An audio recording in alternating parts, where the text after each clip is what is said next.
প্রতিদিন সকালে এই এক সুজি খেতে খেতে প্রিয়ান আর কিচ্ছুতেই সুজি খাবে না। তাই আজ সকালে ভাবলাম একটু বেসন দিয়ে চিলা বানিয়ে নিই। প্রত্যেকদিন সকালে উঠে আজকে কি ব্রেকফাস্টে বানাবো, কি লাঞ্চে বানাবো আর কি ডিনারে বানাবো, এই করতে করতেই সারাটা দিন পার হয়ে যায়।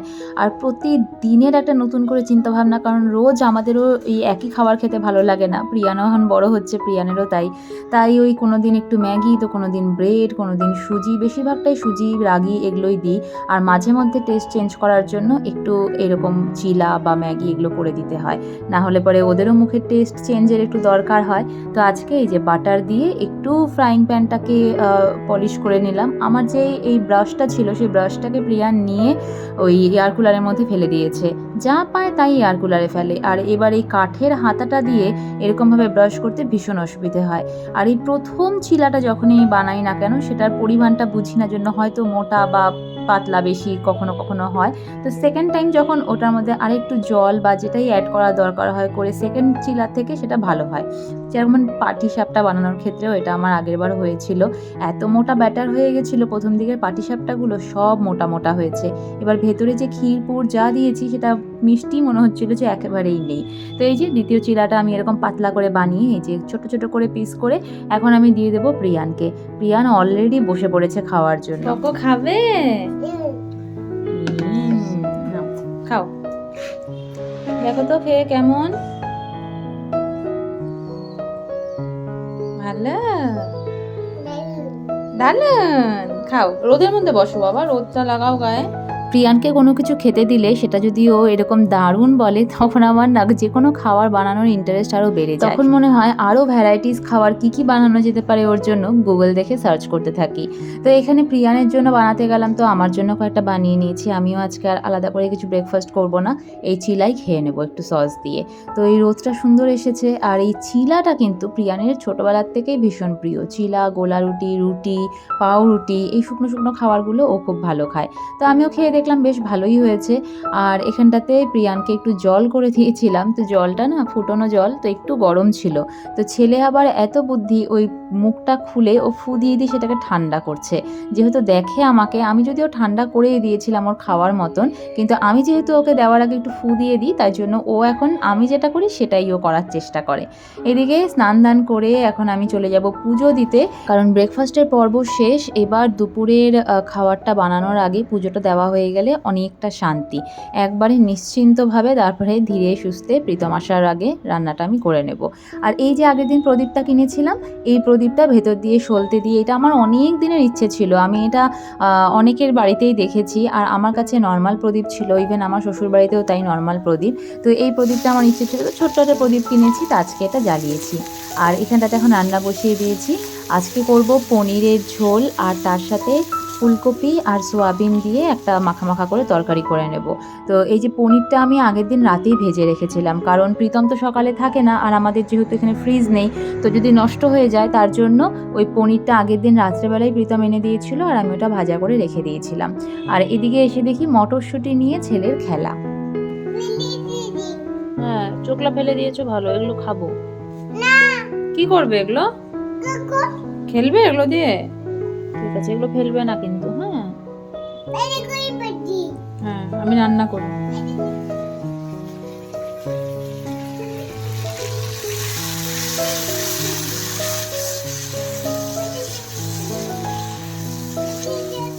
এতগুলো মটরশুঁটি প্রীতম একবারে নিয়ে এসেছিল যে এখন শেষই হচ্ছে না, অথচ মটরশুঁটি অনেকগুলো পচেও যাচ্ছে।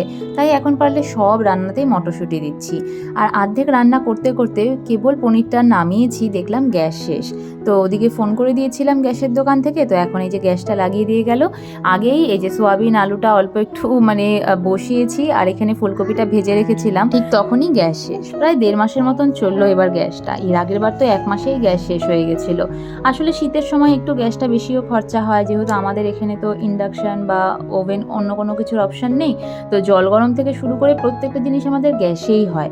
আর এই পিঠে পুলির সময়টাতে এত পিঠে পুলি ভাজা হয়েছে, যার জন্য হয়তো আরও তাড়াতাড়ি গ্যাসটা শেষ হয়েছে। তো যাই হোক, আমার এদিকে রান্না কমপ্লিট, ভাতটা বসিয়ে দিয়েছি। আর এই যে নারকেল কুলগুলো এনেছিলাম, একটা নারকেল কুল বড় এনেছিলাম আর ছোটো নারকেল কুল এনেছিলাম। দেখলাম বড় নারকেল কুলগুলো না টেস্ট অনেক বেশি, তাই ভেবেছি এরপর থেকে আনলে পরে এই বড় কুলগুলোই আনবো, এগুলো মিষ্টিও হয় আর প্রিয়ান খেতে ভীষণ ভালোবাসে। তো ভাত এখানটাতে আমার প্রায় হয়েই এসেছে, মাঠটা গালবো। আর ওদিকে সাউন্ড পাচ্ছি প্রিয়ান বাইরের দিকে দরজা খুলে বেরিয়ে আমাকে অনেকক্ষণ ধরে ডেকে যাচ্ছে। আর ওর এই এক্সাইটমেন্টটা আমি বুঝে যাই যে হয় প্রীতম এসছে বা পাশের বাড়িতে শিফা বা আফসা ওদের কাউকেও দেখেছে। তো বাইরে গিয়ে দেখলাম যথারীতি তাই, হ্যাঁ প্রীতম চলে এসছে অফিস থেকে, আর ও ওখানেই দাঁড়িয়ে দাঁড়িয়ে অফিসের কিছু কাজ করছিল। আর পাপাকে দেখে ছেলের সে কি এক্সাইটমেন্ট। এই সময়টা আমারও যতটা ভালো লাগে, প্রীতম পকো তিনজনেরই না খুব একটা হ্যাপি টাইম হয়ে যায়, যে সারাদিন পর তিনজন আবার একসাথে সেই রাতের পরে। তো এই যে ওর দৌড়াদৌড়ি দেখে বোঝাই যাচ্ছে সেটা।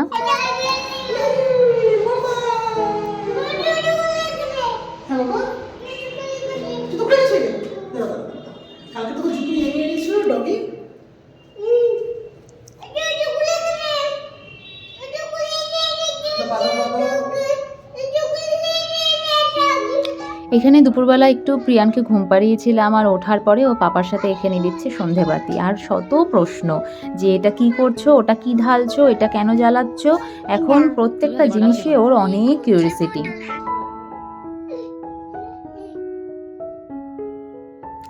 অনেকদিন ধরেই প্রীতম বলছিল একটু হোয়াইট সস পাস্তা বানাতে, বাট সেটা আর হয়ে উঠছিল না। তো আজকে ঘরে চিজও ছিল, দুধও ছিল, তো সব কিছু দিয়ে একটু বানিয়ে নিলাম। যদিও আমার এই হোয়াইট সস পাস্তাটা খুব একটা পছন্দ না, ওই ঝাল ঝাল ম্যাগি মশলা দিয়ে পাস্তাই বেশি পছন্দ করি।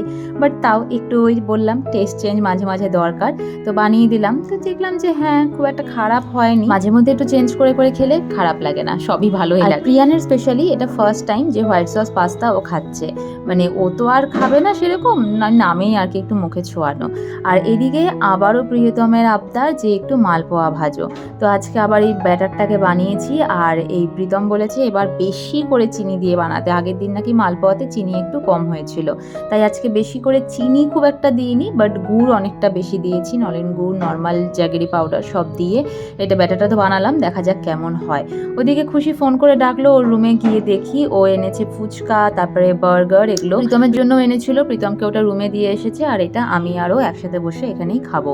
আর ঘরে এসেই এই যে মালপোয়া ভাজাও শুরু করলাম। দেখলাম একটা টেস্ট করে বেশ মুচমুচেও হয়েছে, আর মিষ্টিটা একদম পারফেক্ট, যেরকমটা প্রীতম পছন্দ করে। আর আফসাও এসেছিল, ওকেও দিলাম টেস্ট করতে। আগের দিন ওকে আমি অলরেডি দিয়ে এসেছিলাম, বাট ওকে নাকি শিফা দেয়নি। সেদিন পাটিসাপটাও বানিয়েছি, আজকে আমার কাছে শুনে বলছে যে হ্যাঁ এরকম পিঠেও হয়, আমি তো জানিই না। তো যাই হোক, এখানে খুশির খাবারটা ওকে দিয়ে আসলাম, কারণ ও আজকে রান্না করতে ইচ্ছে করছিল না। তো আমি বলেছি আমাদের যা আছে সেটা দিয়ে খেতে। আর এই যে মালপোয়াটা, এটা আমি তুলে রেখেছিলাম আমরিনের জন্য। আগের দিন যখন বানিয়েছিলাম তখন সবাইকেই দেওয়া হয়েছে, বাট আমরিন ছিল না, তাই আজকে ওর জন্য দিতে গেলাম, বাট আজকে ও ছিল না, তাই ওরটা আলাদা করেই রেখে দিলাম, কাল সকালে যখন আসবে তখন দিয়ে দেব। তো এই যে গরম গরম ভাজা আজকে দু রকমভাবে বানিয়েছি, একটা এই যে নরম নরম, এটা একরকম, আর এটা হচ্ছে সব কড়কড়া। তো দুটো আলাদা আলাদা পাত্রে রেখেছি, কড়কড়াটা চা দিয়ে খাওয়ার জন্য, আর নরম নরমটা নর্মাল যে কোনো টাইমেই খাওয়া যাবে। কি করছে? ও পাপা ঘোড়া সেজেছে, কোকো পাপার পিঠে উঠেছে ঘোড়া। এই পড়ে যাবি বাবা, ওরকম করিস না, নড়িস না বাবা। বলো টাকবাক টাকবাক। তোমার এই ওস্তাদি গুলো ভালো না পাপা, ধরো বাবাকে ধরো। ও আমাকে দেখানোর জন্য হাতটা ছেড়ে দিল, বেশি পাকা।